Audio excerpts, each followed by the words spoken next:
ভাইজান এই গাড়িটি দেখুন। এ কথা বলে গাড়িতে হাত দিতে গাড়ি থেকে অনেক টাকা বের হতে থাকে। আরে এটা আবার কি হচ্ছে? এখানে তো দেখি শুধু টাকার টাকা। এটা কিভাবে সম্ভব? মনে হয় শোরুমালা আমাদের বোকা বানাচ্ছে। আরে ভাই এই টাকা দেখে তো আসল মনে হচ্ছে। চল তাড়াতাড়ি এটা বন্ধ কর, নয়তো ও দেখে ফেলবে। আরে ভাইজান এই গাড়িটি আপনার কেমন লাগলো? মাশাআল্লাহ ভাইজান গাড়িটি অনেক সুন্দর, কিন্তু এর দাম কত রেখেছেন? এর দাম মাত্র 1,00,000 টাকা। কি 1,00,000 টাকা?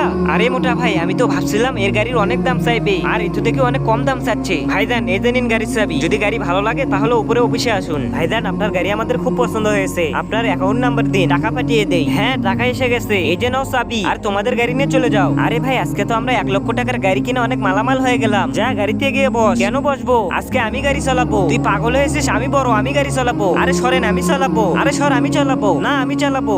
তার আগে দেখবো কারা কারা শয়তানকে হারিয়ে আল্লাহকে ভালোবাসে। যারা আল্লাহকে ভালোবাসো তারা ভিডিওটিতে একটা লাইক দিয়ে চ্যানেলটিকে সাবস্ক্রাইব করবে, আর যারা শয়তানকে ভালোবাসো তাদের কিচ্ছু করা।